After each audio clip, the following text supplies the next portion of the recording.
Socialism. So I recently wrote a book, went all the way back to the beginning, to Plato. And in his different writings, he talks about this ancient city of Atlantis, and it's all structured, and it's very advanced, and it sinks in the sea. And he keeps referring back to this. And so he says, democracy, demos means people, cracy means rule, and it's going to work because of tolerance. And then everybody tolerates each other. It's really nice. It's like an embroidery patchwork in the market where you buy any viewpoint. Democracy, it's great. Then they tolerate people that are a little bit off. Then they tolerate people that are a lot off. Till finally they're tolerating crooks and crime and fraud. And then it creeps into the family, and the sons are disrespectful to the father. And then Plato writes, he goes, the manner of life is that of Democrats. That's literally what he said, because he's describing a democracy, right? And he says that the young man gives into libertinism and useless and unnecessary pleasures, even incest and unnatural union. He goes, inside of every man there's the wild beast, and in some it's not under control. Anyway, and so it turns into this sexual chaos. And then they begin to vote the money out of the treasury. And then there's no money left. They vote money from the rich people. Now there's no rich left. And then they begin to have a shortage. They bicker, fight, turns into chaos. And then they begin to say, can't somebody come along and fix this mess? Somebody comes along promising to fix it. They yield their rights and their freedoms. And then they cast it in his teeth. He's getting too powerful. And he decides either give up the power or get rid of these people with virtue. All he wants is yes men. Finally, he stands in the chariot of state holding the reins of power. And he's revealed as the tyrant. So the model of Plato is democracy without morals and virtue ends in social chaos, out of which a tyrant arises, a big government, right? And so this is the model that all socialism looks back to, Plato.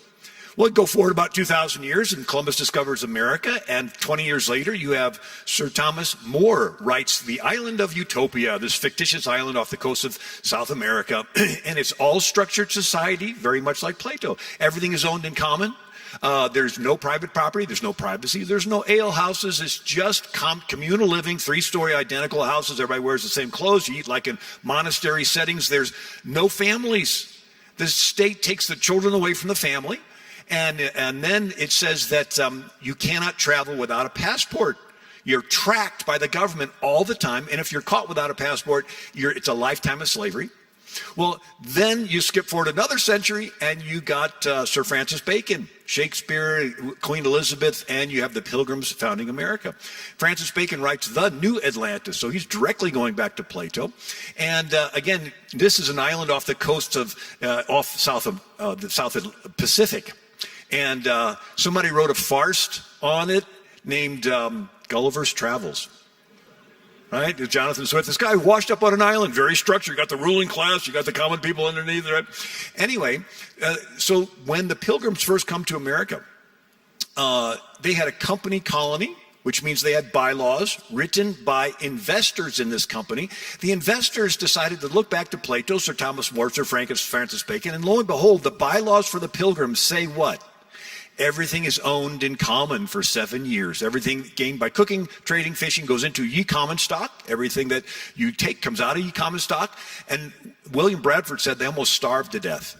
After a few years of it, he says, this communistic plan was tried by well-meaning people. But he says that it proves that the theory of Plato, applauded recently, he called it the emptiness of the theory of Plato. And he says that the young men were upset that they had to do twice as much work as the old guy, but they didn't get any larger share. And they had to work for other men's wives without recompense. And the women had to wash the other men's clothes. And many husbands would not brook it or allow it. And it says that they had to come up with a better way. And so they decided to give every family their own plot of land. And he says, now the women went willingly into the field and took their little ones with them, where before they would have complained of slavery if you forced them out into the field. And so this experiment of socialism was all theoretical, but the Pilgrims tried it and it didn't work. Anyway, fast forward to the French Revolution. They decided to get rid of Christianity, tore down churches, put in prostitutes, called it the goddess of reason. And their word for socialism was fraternity. And they chopped off heads, and then that was based on social contract. And then that influenced Hegel, and Hegel influenced Karl Marx, and Karl Marx influenced socialism. But one of the interesting things of the domino effect we're seeing today is you have to have a crisis before you can implement a socialism. And so let's look at crime in the city. The riots, COVID response, let all the criminals out of jail. Yeah, what? And I believe a lot of the people they let out of jail were MS-13 members, and then maybe some ISIS that were coming over with the unvetted immigrants. Anyway, there's violence in the city. Some people feel unsafe and they move out of the city. Well, who are those that move out? Maybe those with children and families. Okay, pro-family people move out.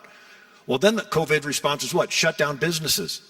Who moves out then? Well, small business owners. Okay, so we got pro-family, pro-business, and then you shut down churches.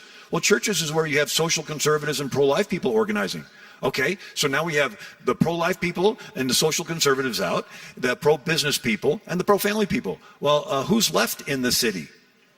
Well, maybe those that are dependent on government handouts. Statistically, they belong to a particular political party. Well, elections happen. There's going to be fewer Republicans in the city to do poll watching. If they wanted to do voter fraud, it would be a lot easier. But in presidential election years, whoever wins the big cities wins the state. Whoever wins the state gets all the electoral votes for the state, and the president is elected by electoral votes. So there literally is a Democrat political advantage to crime going up in the city, shutting down churches, and shutting down businesses.